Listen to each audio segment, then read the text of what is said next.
Hello to everyone gathered in Canberra for the AFA's National Advisor Conference.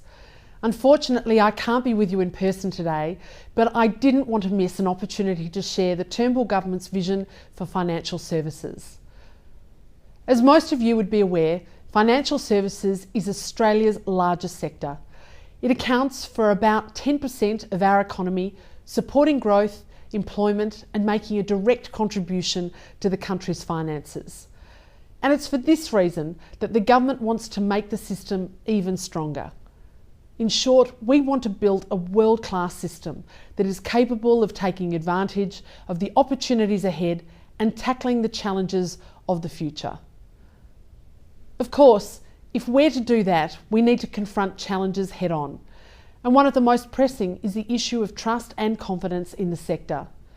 You'd all be aware that both of these things, which are crucial in any sector, but particularly financial services, have been undermined recently by the actions of a few. It is an unfortunate reality, but it's one that we need to deal with, and we can deal with through common sense reforms that meet consumer expectations of fair treatment. So that's exactly what the government is doing. And in the short time I have, I want to focus on reform to life insurance advisor remuneration, something many of you will be interested in. Life insurance, of course, is crucial. It provides financial security for Australians, often during times of crisis, and that is why it needs to be performing at the highest level. But the life insurance advice sector has been under the spotlight in recent times, and the findings haven't always been flattering. Of course, the government knows that, as with financial advice more broadly, the majority of the sector does the right thing. However, if the sector is to grow, and if consumers are to receive appropriate advice, then we need to address these concerns. A number of recent inquiries and reports have made recommendations to improve the quality of life insurance advice by addressing the conflict between remuneration and consumer outcomes, including a report by ASIC, the Industry Commission Trowbridge Review, and the Financial System Inquiry. One of these inquiries recommended banning upfront commissions altogether. The government has taken a more measured approach and has responded to these reviews by working with key industry stakeholders, including the AFA, to introduce a package of reforms that better align the interests of advisors and consumers. Of course, it would have been easy for the government to simply accept the recommendations of the Financial System Inquiry and move to a level commission model. But we didn't do that. Instead, we chose to work cooperatively with the industry to develop a package of reforms that balance the need to maintain industry viability and improve consumer outcomes. That said, there is a lot of misinformation about what these reforms do and don't do. So let me clear up a few things. First, these reforms are not about price fixing. While there is a maximum cap on upfront commissions, commissions are still allowed, unlike other financial products covered by the Future of Financial Advice, and level commissions and fee for service are not affected.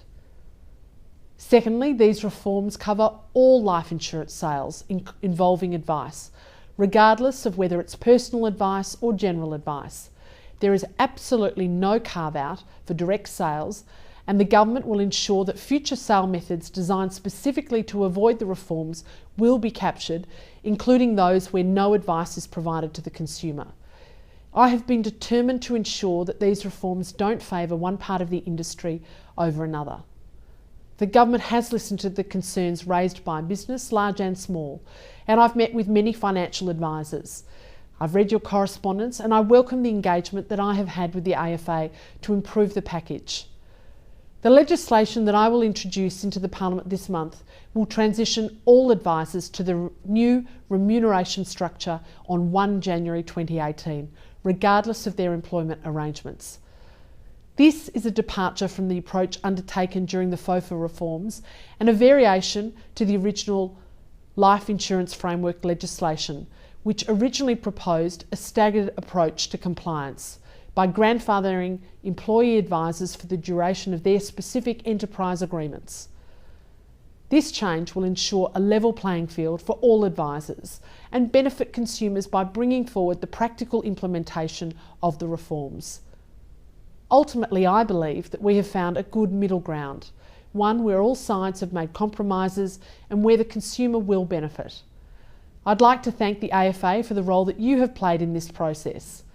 The AFA advocated effectively on behalf of advisors, and many of the changes, such as moving from a 3 to a 2-year clawback, expanding the legislation to nil advice sales, and a single implementation date for all advisors, are the result of their ongoing strong engagement.